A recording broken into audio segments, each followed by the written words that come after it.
Hello, and much like Alex Rodriguez, One-on-One Sports Webcast is back for the spring. I'm your host, Connor Del Preet, and I'm here to preview MLB spring training with our baseball experts, Stu Semonite and Robbie Nana. So let's start first with Alex Rodriguez, the headache that has become Alex Rodriguez. But whether we like it or not, he comes back to play this season. So do you guys think he'll have a big impact, and why? Robbie, I'll start with you. You know, he's such a distraction for this team, and he's just not needed anymore. He just has overstayed his welcome, even though he hasn't been there for a year.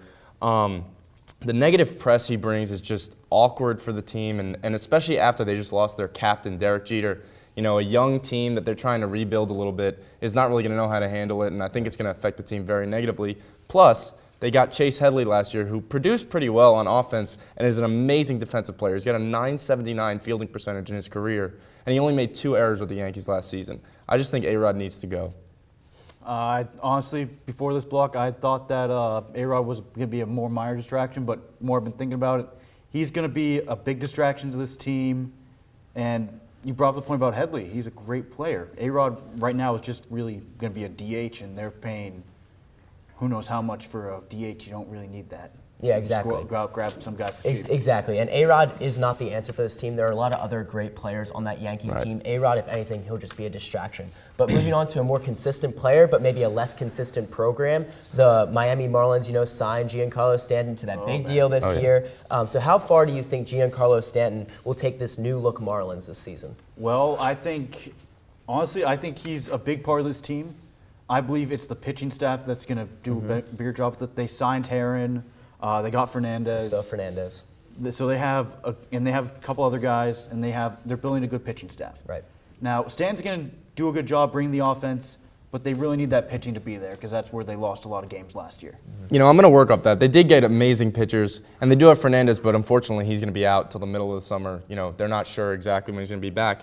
But they didn't bring anybody on offense who's going to do anything meaningful. I mean, D. Gordon, I guess that would be the most productive, but I mean, he's a second baseman, and he was, a role player for the Dodgers last year. I mean, I just don't see their offense being enough. Stanton's a great player, but he's not enough to bring a team to a World Series. Yeah, and the Marlins are an interesting case for him because their division seems very weak this year, so they may be able to take advantage of that. But again, they didn't really add anyone on offense besides keeping Stanton, but we'll have to see how that turns out. But staying in that division, we have the Washington Nationals, as we know, has one of the best starting rotations in the league after signing Max Scherzer. Do you think this year is a World Series or bust year for the Nationals? You know, I think they're going in that way. I would love to see them in the World Series, but they're just too inconsistent. I mean, every year they've been a good team. They start off really well, and then they just fade away. I mean, they brought in Scherzer. Anytime Scherzer's your third pitcher in your rotation, you've got to have a pretty good pitching rotation. Right. I mean, they were ranked 12th in batting average last year at .253, 8th in on-base percentage. I mean, if the offense can produce, I see them in the World Series, but time is just going to have to tell. I agree with you that's a World Series or bust mentality, but man, you look at how the teams have gone to the World Series the past few years, it's been insanely inconsistent. Like, you have a team like the Red Sox who go from being the worst team in the league to winning the World Series to then again being one of the worst teams in the league. Now, I think with Washington, they need to get by this first round. They've had a couple one-and-done situations. They need to get by that. Adding Scherzer definitely will help, and personally, I think they can do it, but they just need to get by that first round. Definitely. Yeah, absolutely. I think the Nationals every year have these inconsistencies, and it's starting to build up on the fan base, build up on the players. So this year is a very high tense year for the Nationals, especially because they have everything going for them this early in the season. So I'm going to throw 3 teams at you, and I'm going to have you tell me which team has the best chance to make the postseason. We're going with the Chicago Cubs, who how they came out of nowhere. Now they have a chance to make the playoffs. Yeah. We have the San Diego Padres, and we have the Toronto Blue Jays. So Stu, I'm going to start with you. Which one of those 3 teams has the best chance? Well, I'm going to say the San Diego Padres. They retooled pretty well this offseason. They brought in James Shields, a very good pitcher. They brought in Will Myers, who has been a decent outfielder, infielder, toolman in the AL East. So he's faced really good pitching, which is going to help him in this NL West. They brought in Matt Kemp, who's been playing with the Dodgers. He's been playing in the division.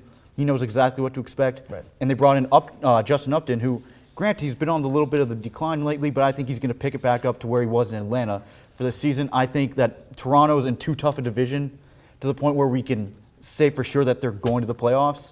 And the Cubs, I'm just not so sure if they're going to bring it all together. Granted, they got Lester, they got some other guys, but they really, I'm need not one more sure. thing. They need one more thing. Plus, they got the Cardinals there, that big block just waiting for them. You know, those three teams are great teams. They've done a lot. But I'm going to go to Chicago, the other side of Chicago, though. I don't think any of those three teams are going to be as good as the Chicago White Sox this year. They've made some amazing moves after they already had a great team. They got the AL Rookie of the Year, reigning Rookie of the Year, Jose Abreu. They still have Chris Sale, a great pitcher. He's been improving every year. They brought in Samardzija and David Robertson. Their pitching rotation is going to be amazing, and their offense is going to continue to be as good as it was last year, and I see them making a big postseason run. Well, all right, going a little off the charts there with the Yep, Chicago White definitely. Sox. I don't mind it, but personally, I like the Toronto Blue Jays. I know they're in the AL East, but all those teams beat up on each other, and there's just one team that seems to squeak by. I think the Blue Jays might be able to do this year. We'll have to see. Unfortunately, that's all the time we have for baseball for this week, but stick around as Ben Greenberg sits down with our football experts to talk about the NFL Combine and the upcoming draft.